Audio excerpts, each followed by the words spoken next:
Hey ladies, it's Coach Steph. I am coming to you today.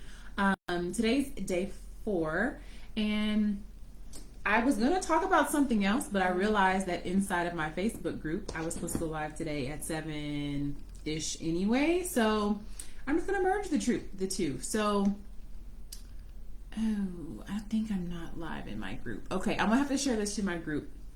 So, group people, my bad. I meant to click the button that would put it over to the group as well, but I didn't, so I'll share this right afterwards. So, I'm going to be talking about how to create a balanced plate. So, sometimes people are confused about what they should be eating, and I kind of want to break that down, especially because as perfectionists, we always think there's a good food, there's a bad food, there's a right way and a wrong way to do things. And sometimes that keeps us stuck. So if you hop on, say hello. If you happen to watch the replay, #replay, and I would love to know what your biggest takeaway is. So I've been going live on my Facebook page, on my profile, for the last couple of days. First day, I kind of talked about like who I am and why I do what I do. Second day, I talked about mindset and why I coach mindset and my own personal journey around mindset. And so I forget what day 3 was, but today's day 4, and we're going to dive into a balanced plate. So tomorrow I'll probably actually go back to talking about some mindset today. So if you guys have questions also, what are your questions around building a balanced plate? Why do you find it difficult to plan meals? Are you confused about what to put on your plate? Are you confused about portions? That's something that we can also talk about today too.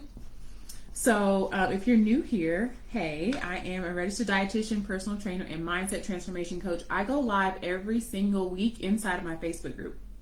I'm going live on my profile for 30 days to give you some macros and mindset tips, and then I'll be going back to my weekly lives inside the Facebook group. So if you enjoy these, if you happen to just be following me on my personal profile, definitely make sure that you come over to my Facebook group. You can find the link on my page, and you can see more videos like this. So let's just dive in. So how to build a balanced plate. Again, if you guys have questions, let me know. But one of the biggest things that I see that prevent perfectionists from moving forward is that we think that there's a right way and a wrong way, or like good and bad foods. And of course there are going to be foods that help you get to your goal a little quicker, meaning like I always tell my clients, I'm never going to tell you not to eat something. I don't care what it is. Like, to me, no food is off limits. It just depends on what's the portion, how frequently are you eating that. What is your goal? If your goal is to, have super flat 6-pack abs, then you're going to have to be a little bit more strict with your nutrition. But most of us, we say we want that, right? But really, we don't want to live that strictly, okay? So what does balance actually mean to you? So definitely ask yourself this question. What does it mean for me to have balance and live healthy? I think there is a misconception that if you reach your goal or you get to your goal weight, there's this lifestyle that you live that is not hard, that is just like habits, it's not challenging, and you just do it on autopilot and it's just easy breezy.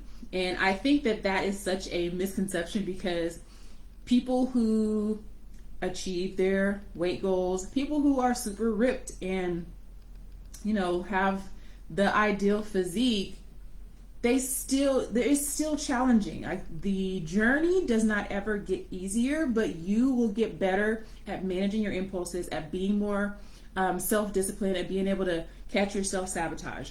But we're all human, and I think the impulses to have some sweets or to oversleep your alarm in the morning is normal. And that ain't going away. So don't think that something is going wrong, or you just it'll never be easy for you, because it's not easy for anybody.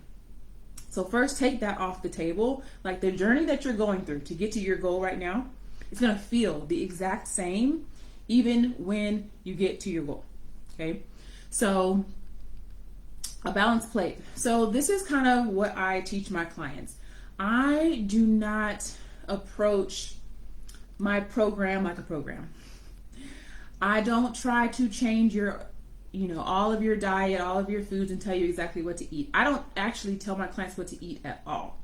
I help them week by week to create meals that they love based on their food preferences. And so a very simple guideline that I give them in the very beginning is just like a little template for have a protein, have a carb, have a veggie, and have a healthy fat. So I give them a whole list of foods, and it breaks it down by category, and they really focus on eating single ingredient foods first. Those are the most nutritious. They have the most vitamins, minerals, fiber. They're less processed. And so we start by skill building. If you do not have the skill of knowing like what's a protein, is avocado a carb, or is it a fat, or is it a protein? If you don't have those skills, then that would be like the first thing to kind of start practicing with understanding food groups. And then we slowly start tracking our food, but not with the intention of like hitting a goal. I don't give them their macros. I don't give them calorie levels until like week 6, right? So we have some skills to learn. Are you educated about your food? And then can you plan something and then execute it? If I say I'm having Greek yogurt with chia seeds and fruit and chocolate milk in the morning on Monday, Wednesday, Friday, can I actually stick to that? Can I do that?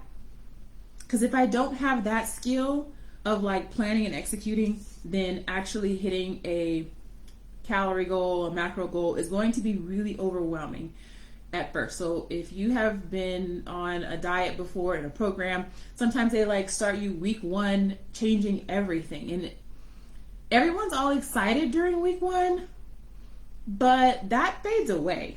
Then week 3 and 4 come around and people are like burned out. They're eating the same thing, or they don't know what to eat, or they have just been overwhelmed trying to keep up with everything, and then they feel like they have failed.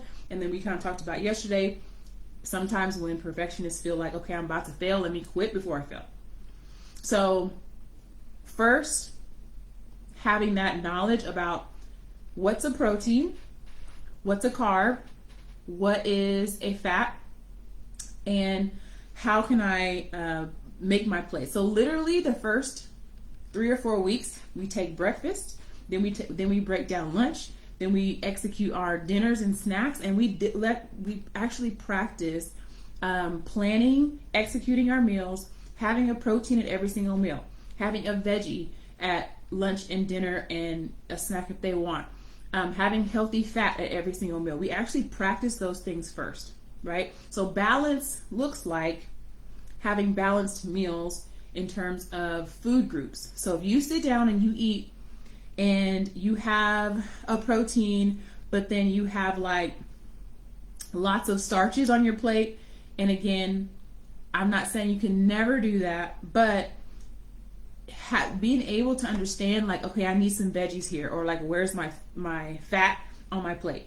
So I have this little diagram where I show them, it's kind of like, I'm sure you've seen it before, where you are looking at your plate in terms of components, because most of the time we should be eating intentionally, not just eating for enjoyment solely.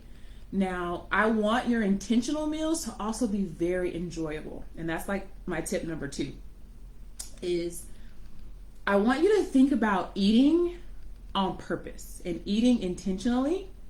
So if I'm making a plan for myself, right, I'm having a protein, a carb, a healthy fat, and a vegetable at most of my meals, right? And I'm planning that, and I'm doing that on purpose. I'm eating for a specific purpose. Now, one of the biggest things that a lot of my clients struggle with is getting enough protein. So by week 6, which I think we are in week 6. I'm going to be giving them their protein goals. And this is the part of the program where everyone's like, oh my God, how am I going to get enough protein? And I, over time, teach them, okay, this is how it's really simple for you to get enough protein without like having to eat a whole lot of volume. And so if you're able to plan in those food groups and then execute your plan and have, a breakfast, lunch, dinner, and a snack, I find that most of my clients have a hard time getting the protein if they're not having at least 3 meals and a snack. Now you can have up to 3 snacks, right, if you know how to divide your calories out, but it's been my experience that most people need at least 3 meals and 1 snack to get to the calorie goal, to get to the protein goal that I'm trying to get them to. Okay, so balanced plate looks like having all your food groups. It also looks like eating intentionally, not solely for enjoyment. Now, I'm not saying at all don't enjoy your food. I absolutely want you to, but I want you to find some foods that are intentional that you actually really, really like. Leads me to my third point. I think when people think healthy food, number one, it's got to be bland or something. And number two, it's like repetitive. So one of the suggestions that I make to my clients is that you find 1 new recipe per week to try. Okay, so we're not trying to change everything, right? We're not trying to have all new recipes. That's really overwhelming. That's also not, if you think about like your lifestyle, typically for a week, unless you're dieting, right? And you're like changing everything. Normally, if you're just living your lifestyle, you're not eating all new foods if you're cooking at home. So I would suggest 1 new recipe, 1 new recipe per week. So if you do that for 4 to 5 weeks at a time, that's 4 or 5 new dishes that you've tried, and now those are no longer new. You've already tried them before, and so you can keep and adopt some of the ones that you like the most. So I hope this is making sense. Y'all let me know, and let me know if you have any questions. So we kind of talked about having a protein, having a carb, having a fat at your meals. And one thing that I forgot to say about the carbs, understanding how to pick your carbs too. So one of the first guidelines that I give my clients about carbohydrates, because everybody thinks you can't eat carbs, which is not true, is if your carb is not a fruit or a vegetable, a whole fruit or a vegetable, which already has fiber, if it's something like pancakes, waffles, a tortilla, just look on the back and see if it has 3 grams of fiber or more. Okay, that's like one of the first things that we start to do. It's like, okay, does this have 3 grams of fiber or more? Perfect. Okay, and that is one tip that I'll give you about your carbohydrates. So we talked about being intentional and having enjoyable foods, having 1 new recipe per week so that you can cycle in new things. And this helps to take the pressure off of your plate. A lot of my emotional eaters, if you're an emotional eater, you can tell me in the comments, but a lot of my emotional eaters do not like to plan because they feel like it takes away the enjoyment, the adventure, the spontaneity of food. And I get it, right? I'm not saying that it can never be that. But if you have been struggling for a while, and in this season where you're really hyper-focused on you and your health journey, spontaneity isn't always going to lead you to where you want to go. Okay? So I think that being able to manage your mindset, add in 1 new healthy recipe per week to try something new, and then taking the pressure off your plate. And what I mean by that is find joy, spontaneity, and adventure in your actual life. Because a lot of my emotional eaters will put a lot of pressure on their plate to provide that for them instead of actually living that inside of their life. So there might be a lot of stress in the home, or maybe you're just in general not taking good care of yourself.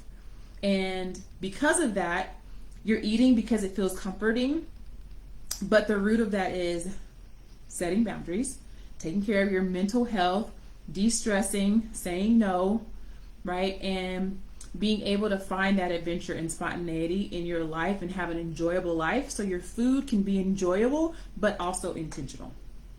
Okay? Y'all let me know if this is making sense. All right, so the last thing I'll talk about is portions. So a lot of people are like, well, I don't know what portions to pick. As a rule of thumb, I would say for carbs, half a cup. Simple, right? Half a cup. For your vegetables, you can go to from a cup or a half a cup to a cup. And for your protein, about the same size and same thickness as your palm, right? So that's typically, if a lot of my clients, if they're tracking their protein and I've given them their protein goal, they can hit their protein goal if they're having between 4 to 6 ounces of a protein if they're a meat eater for each meal and snack. So 4 to 6 ounces, somewhere in there, each meal you will get a good, you'll be able to hit your protein goal. Now,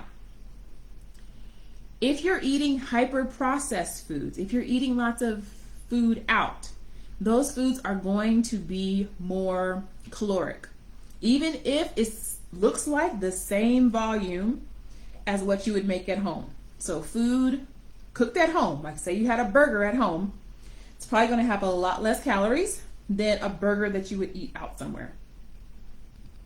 The portions are normally bigger, but then also, I don't know what they be putting in this food, but I mean, you can go to a restaurant and easily get 1,000 calories in like a meal of like a burger and fries, but you can make that burger and fries at home and it will be a lot more nutritious and a little less caloric, okay? But in general, those portion guidelines are what you can follow. So if you're eating out, I would say literally just cut everything in half, then eat slowly and mindfully until you feel satisfied and not stuffed, right? That's my kind of guideline for my clients. Eat slowly and mindfully. You will be surprised if you start eating really slowly and mindfully and like actually chewing your food, actually tasting your food, how much you like get fuller a lot quicker, okay? And if you know you're an overeater, and me personally, I love my overeaters, okay? I find that because you haven't been stressing your body out trying to undereat, the weight just comes off a little quicker, a little easier. We don't have to reverse diet. You can go straight into a calorie deficit, boom, right? So for my overeaters, eating slowly and mindfully, having maybe 10 to 16 ounces of water. I'm a water guzzler, so if I can drink 16 ounces really quickly. But if you know you are more slow when you drink your water, start a little earlier. But have water before your meal. Eat slowly and mindfully until you're satisfied and not stuffed, and then have some water afterwards. Prioritizing that balance. I think earlier I put on my Facebook page that a lot of you guys are like, I'm craving sweets. It's like, oh, because you're not eating enough. You're not eating enough throughout the day. So make sure you always have protein at every single meal and snack.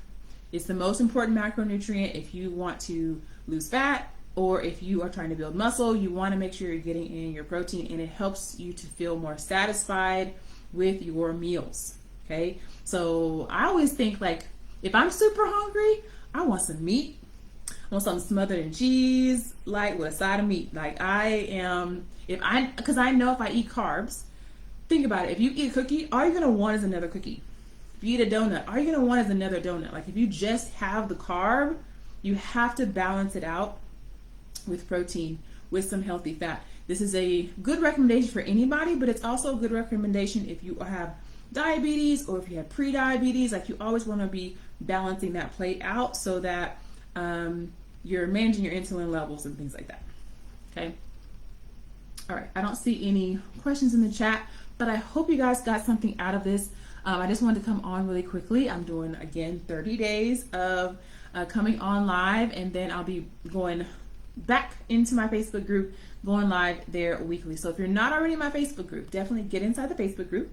Number one. Number two, if you're looking for a coach to help you manage your macros, manage your mindset, if you know that you self-sabotage, like, I know what to do, but I can't do it consistently, or you feel like I'm beating myself up, or I am just generally not getting the result that you want, and you want a registered dietitian, a personal trainer, a mindset transformation coach to help walk you through 16 weeks or more of nutrition and macros and mindset coaching, there should be a link pinned in the comments, and you guys can apply to work with me inside the Fit Figure Formula. So I'll be back tomorrow.